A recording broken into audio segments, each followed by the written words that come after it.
मैं Manto new airway digital का drama है और दूसरी तरफ एक ड्रामा चल रहा है केस नंबर 9 जो जियो टीवी इंटरटेनमेंट का ड्रामा जिसे शाहजेब खानजादा ने लिखा।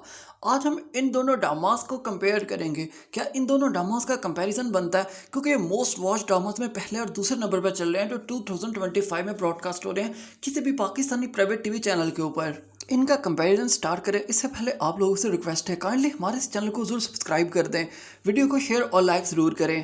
पहले देखेंगे मैं मंटो नियो को, इसमें कौन सी कमियां और कौन सी क्वालिटीज़ हैं जिसकी वजह से ये ड्रामा सुपर डुपर साबित हो रहा है और लोग बहुत पसंद कर रहे हैं। सबसे बड़ी बात तो ये है कि इसकी राइटिंग, इसकी हर लाइन ही एक बहुत बड़ा डायलॉग है, लेकिन ये समझ उनको आती है जो इसको समझना चाहते हैं। खलीलुर रहमान कमर ने इस ड्रामा को लिखा और इनकी हर लाइन का मकसद ही एक होता है कि वो एक बहुत ज़बरदस्त किस्म का डायलॉग होता है और गहरी बात उसके पीछे छुपी होती है और ये माशरे की तरबियत करना चाहते हैं अपने ड्रामास के ज़रिए से। इनका एक अपना माइंड सेट है और उसी माइंड सेट को चलते ये पूरे माशरे की इस्लाह करना चाहते हैं। और जहाँ तक बात करें हम इस ड्रामा की एक्टिंग की, तो जितने भी एक्टर्स हैं एक भी वीक लिंक हमें इस ड्रामा में नज़र नहीं आता जिसको बंदा क्रिटिसाइज़ करे। इस ड्रामा की एक या दो एपिसोड के ऊपर क्रिटिसिज्म हुआ और वो क्रिटिसिज्म भी सिर्फ इसलिए हुआ कि बिला वजह ड्रामा को ड्रैग किया गया। हालांकि हमने देखा कि खलीलुर रहमान कमर का ड्रामा हो और उसे ड्रैग किया जाए ये इम्पॉसिबल है, लेकिन न जाने कौन सी मजबूरियाँ थी जिसकी वजह से ऐसा करना पड़ा। अब केस नंबर 9 को देख लेते हैं।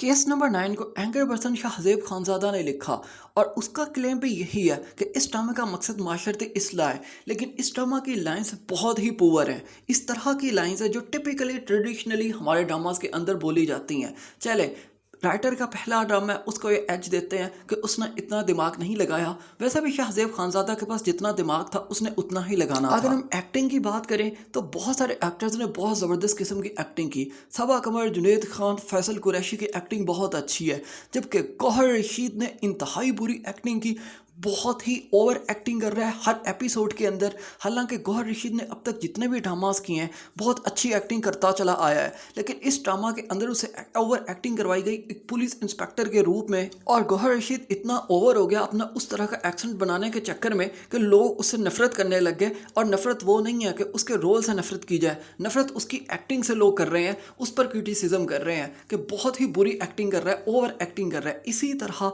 जो इस ड्रामा के अंदर सबा कमर का बाप यानी सहर का बाप दिखाया गया वो भी बिल्कुल सूट नहीं किया इस ड्रामा के अंदर। यानी राइटिंग के अंदर फ्लॉज हैं, एक्टिंग के अंदर फ्लॉज हैं। और तीसरी चीज़ हम देख लेते हैं इस ड्रामा के अंदर जो राइटर मैसेज देना चाह रहा था क्या वो पहुंच पाया, तो ये तो लोग समझ ही नहीं पा रहे कि राइटर कहना क्या चाह रहा है, वो क्या समझाना चाह रहा है, माशरे की इस्लाह किस तरह से करना चाह रहा है। वो मर्द को बुरा कह रहा है या औरत को बुरा कह रहा है।